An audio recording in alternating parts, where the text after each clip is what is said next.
My name is Joseph Spencer.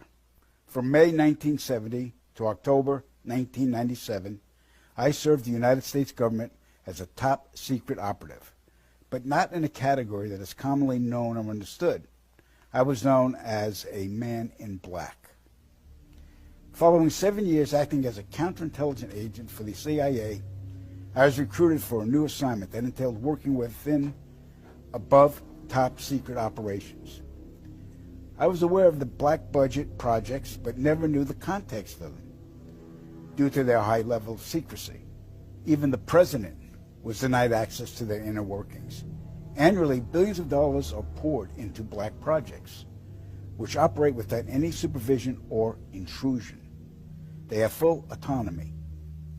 The operations deal primarily with advancing military technologies, most of which have been reverse engineered from recovered alien spacecrafts that had either crashed or were shot down by our military. The public, sadly, will never, ever have knowledge of these operations. This transition in my life happened in 1970.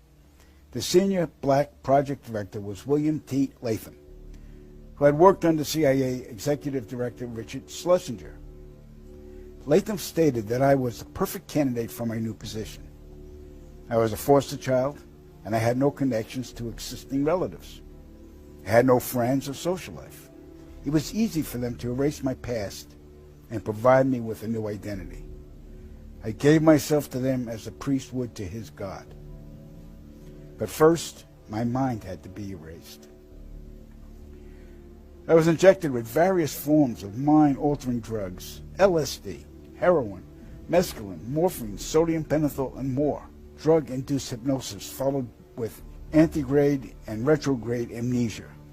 The goal was to program me to do two things: kill and forget. After 9 months of programming, I had become a man in black. What I later discovered was that not all the men in black were human. About a third were alien hybrids. Their distinctive feature was the absence of whites in their eyes, giving the impression of empty eye sockets. This unsettled me, and it took months to adjust to the reality of alien integration. My assignments largely dealt with UFO sightings and crash sites. In August of 1971, I witnessed my first UFO crash site just north of Edwards Air Force Base in California. Inside the craft were 3 grayed humanoids, 2 dead, 1 still alive. Also in the craft was a human female abductee. The alien humanoids were transported to the base, but 2 witnesses had arrived before us and took several photographs. The first surrendered his camera, but the second fled. When we apprehended him, he resisted, and I was ordered to silence him, which I did. The killing of witnesses was executed with a wand that acted very much like today's taser, but the voltage from the wand would cause immediate cardiac arrest, and the victim's death would be attributed to natural causes. We silenced countless victims, not only men, but women of all ages and even teenagers. The following day, after each kill, our memories were reset, so we would have no recollection of the murders. A good majority of the victims were ufologists and whistleblowers. Among the ufologists I personally silenced were Paul William Cooper, Milton Vigay, Claude Monroe, Anthony Vargas, and noted documentarian Samantha Willis. When my wand malfunctioned with Samantha, I resorted to strangulation. She fought for her life for almost 2 minutes. In recalling this act, I stared into her pleading eyes for the entire duration with absolutely no remorse, guilt, or feelings.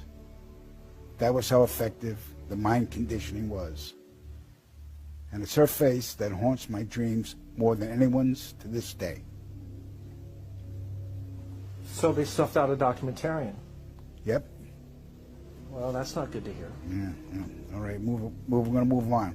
In 1954, Dwight Eisenhower signed what's known as the Granada Treaty with the alien gray race. In exchange for shared alien technologies, the Greys were allowed to abduct a number of humans annually for medical examination. The Greys also demanded anonymity from the public. A short time later, human technology took a giant leap forward with circuit chips, fiber optics, and lasers. The grounded treaty is still active today, but the number of human abductions has increased, despite objections from the world governments. Now, the really interesting part. Every year, at least 8 million children go missing in the world. I can attest that 1/3 of them are abducted by government operatives and transported to any one of the 1,477 underground military installations on the planet, then imprisoned for the remainder of their lives. The children are subjected to biological and genetic experiments, dissections, and mutilations performed not by human scientists, but an alien gray species. During my stay at the Vanguard Underground Base north of Phoenix, Arizona, I witnessed many of these procedures. Because there was no form of anesthesia administered to the young patients, the halls reverberated with the screams of tortured children from morning to night. The ones that perished were incinerated in the installation's crematoriums. My point of contact at this base was Lieutenant Colonel Charles T. Leninger, and he was a human-alien hybrid. And get ready for this. In 1994, the World Population Summit in Cairo, Egypt, had 160 nations participate, where they all agreed that the human population was out of control and must be stopped because the world is running out of resources. An agreement was formed that would mandate the reduction of humans from 6 billion to 800 million by the year 2030. This meant finding a method or methods to wipe out nearly 95% of the population. Solutions were discovered, investigated, tested, then created, and have been in full force since. The procedures have been inflicted onto the human race are as follows. 1. Toxic levels of chemically enhanced fluoride have been secretly added to our drinking water over the last 20 years in every city and community on the planet. I personally oversaw the delivery of fluoride barrels to Denver, Chicago, Tampa, and Minneapolis water departments. The adverse effects of fluoride poisoning to the human body are numerous and debilitating. The effects to children is damage to their neurological development, among other serious ailments. 2. Man-made viruses and diseases. The AIDS virus, which was a designer byproduct of the American Disease Institute, was distributed through vaccines to the public in 1980. Instituted as a preliminary population control tactic, the results were successful and led to more lab-produced viruses that have since been unleashed onto the public. Among those is the development of a mutated version of the common flu to replicate the 1918 influenza pandemic that killed 40 million people. The first strain of this new flu virus will be released to the public in late 2017. So if we see a flu outbreak in the late 2017 or early 2018 that's killing people, we'll know this is true. Right. 3. Killing us from the air with neurotoxins, barium chloride, cancer microbes, and viruses by way of chemtrails, released into the skies daily over all inhabited regions by military aircrafts. The effects of these toxins are severe and over time lethal, causing respiratory ailments, cancer, damage to the immune systems, and sterilization in men. Since the chemtrail plan was implemented, sperm count in men has dropped nearly 50%. If this isn't reversed soon, the human race will face early extinction. Now the grand finale. This is some scary shit. In March 1997, an event known as the Phoenix Lights became the most infamous UFO sighting in history. A mile-wide vessel, clearly not man-made, flew slowly and silently over the state of Arizona and was witnessed by 10,000 people, including the governor of Arizona. To date, there has been no reasonable explanation. But for every witness interviewed, the craft was as real as anything they'd ever seen. Their lives were transformed. They now believe that we truly are not alone. However, there is another truth, for I know what they really saw. In 1986, while stationed at an underground installation near Boulder, Colorado, I was introduced to Project Skybeam by Lieutenant General Andrew Garris.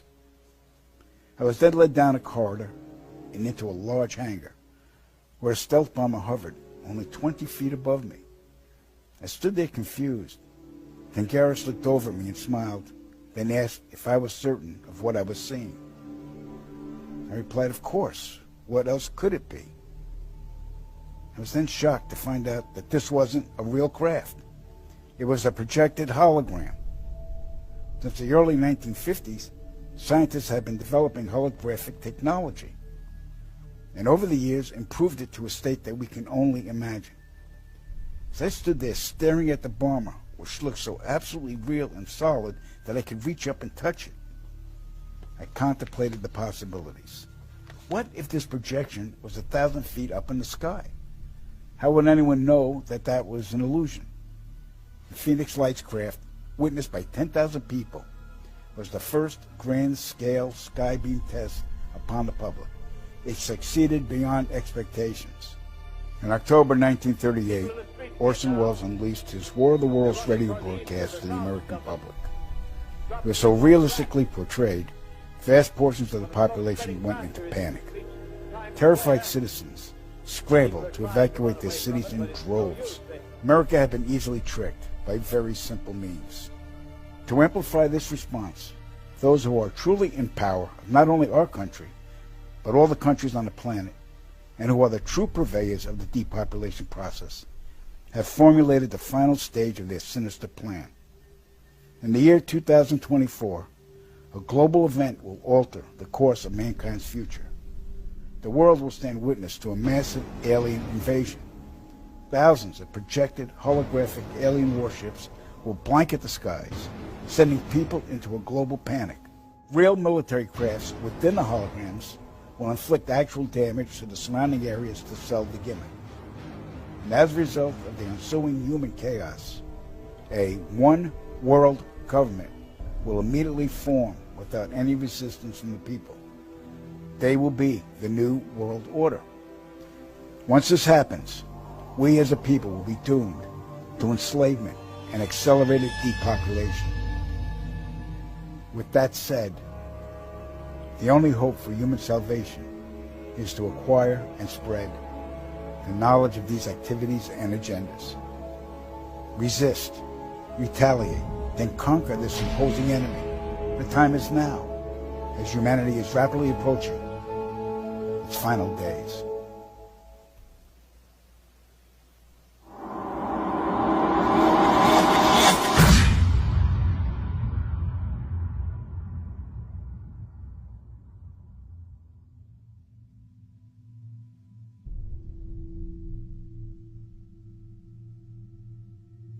The knowledge of what's coming is taking its toll on me.